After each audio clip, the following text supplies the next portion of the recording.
If you don't have enough people who are either type on your team, now you usually want the entrepreneur to be in charge, unless it's a law firm, right? But you want an entrepreneur to be in charge of the organization, to have that vision, but you want somebody who is second in command to be more in the pessimist camp and kind of holding the person's feet to the ground. And so this is an example where you need that collaboration to work well, and you need to deliberately go against your intuitions in order to make good decisions. Yeah. It makes me think, like, I'm trying to think of examples to provide an argument against this, just because I'm an optimist, obviously, and an entrepreneur. So if I take Thomas Edison, right, to creating the light bulb, which we can all agree, everybody listening as well, that changed the world, right? Changed the impact, everything. And how many, I think it was 1,000 or 2,000 different attempts at creating the filament that would burn long enough, right? It came from bamboo or something like that. But had he listened to the negative Nancy's that would have something to say about it along the way, and I'm certain that there were plenty of people that told him he's crazy, right, along the way, then there wouldn't be a light bulb. So at what point do you say, you know what, screw it, I'm going to keep going, and I don't care about this bias? Or is it just help me navigate that? Sure. So it's the situation with Thomas Edison is a little bit tricky in terms of that, because each of the things he tried, he was experimenting. Right. So he could have stopped at an earlier point. It's not like, he didn't have things that were, pretty good. He was Okay. looking to improve on an existing. So he came up with one thing. It burned for a certain amount of time, but he wanted to make it better.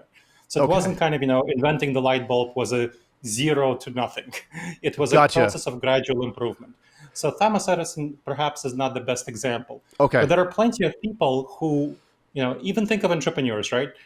It's often the case that an entrepreneur is not going to be successful with his or her first company, Right. right? They often, that's why you hear people about being serial entrepreneurs. Maybe you're going to be successful in your second or your third company. And you'll often see that investors, I do some advising for VCs. And when I talk to VCs and when when I'm helping them evaluate a potential investment, I often look at the investor and see, at the entrepreneurial team and see, have they actually run a startup before? Has it failed? Did it fail for the right reasons? Meaning something like, well, they learned something from it. The idea was almost good, but there was something about the project or the environment. So what was the situation? Did they have Interesting. experience? Yeah. So if they failed for not incompetence, but external contextual reasons, I like that sort of investment more than someone who has not failed before Right. because they're less experienced.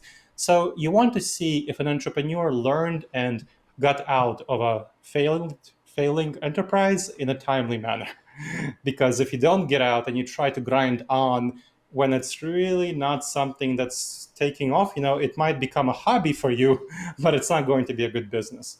So you don't want to invest too much of your efforts into an idea. Even if you're an optimist, you want to be optimistic about failing fast. You've probably heard this phrase, failing Sure. fast. Of And course. so this is where you want to apply it effectively. So when you're looking at what happens, kind of the probabilities involved, you see that people are much more likely to keep going longer than they should with an existing project. It's called sunken costs. So we're talking about another Right. cognitive bias. So sunken costs, that's one of the cognitive biases where when we invest resources, money, time, efforts, emotions, social capital into some project or into some relationship, we tend to keep throwing good money after bad. Why is that? Well, we have an emotional attachment, and emotions here are not our friends, Right. unfortunately. In evaluating ideas and projects rationally and effectively, your gut, your intuitions, your emotions, your heart, your instincts, whatever you call it, that's not going to be your friend, unfortunately. So our emotions are often going to lie to us. They're going to tell us that, okay, I'm emotionally attached to this thing. I've invested some money into it. I can't just give it up right now. I'll give you an example. I was just talking to my parents. So they have a apartment they own in Florida. and my dad, they're paying for it, whatever, and they live in their house in New York.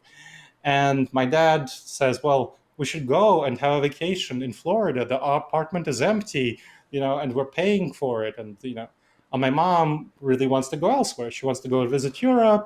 And, she's still healthy enough. She's in her, early 70s. So she wants to see more of the world. My dad's like, but no, this apartment is nice and it's, empty and we should go there. And I tell them, like, this is sunken cost. This is a basic sunken cost thing. You have an opportunity. You should not think of it as like your money is being spent and wasted in Florida. You should think of it, okay, do you want to be in Florida or do you want to be in Europe? Would you trade, spending $10,000 on a nice trip to Europe for a couple of weeks for, I don't know, plane tickets like $1,000, $2,000 for a trip to Florida? And no, they'd much rather, my mom at least, and my dad somewhat, much rather go to Europe and spend that money. But it doesn't feel like it. It feels like they're Right. wasting their money if they don't go to Florida. So that's kind of a personal decision, but happens to entrepreneurs as well. You need to understand that once you invested your resources, you can't treat that as an emotional thing. Right. You have to acknowledge that, okay, I might have to let go of those sunken costs. And the very difficult thing is that you might have to admit that you're wrong about your idea, about your project, about your relationship. And that's a hard thing to do. We have to understand that our emotions are going to lie to us and tell us, no, you should never admit you're wrong. It's Right. a weakness to admit you're wrong. No, it's a strength. Yes. The strongest entrepreneurs are the ones who are able to admit they're wrong and cut their costs. So you Yes. need to be able to admit that you're wrong and treat the situation as a given. Ignore everything that's sunken. So you have some resources. Treat this as something you can either choose to pursue or not, based on existing resources. But don't feel that just because those resources are sunken, that you need to pursue and somehow rescue them. That's why people tend to, have gambling streaks that keep going downhill. Not a good idea. So yeah, Right. that's just a big problem.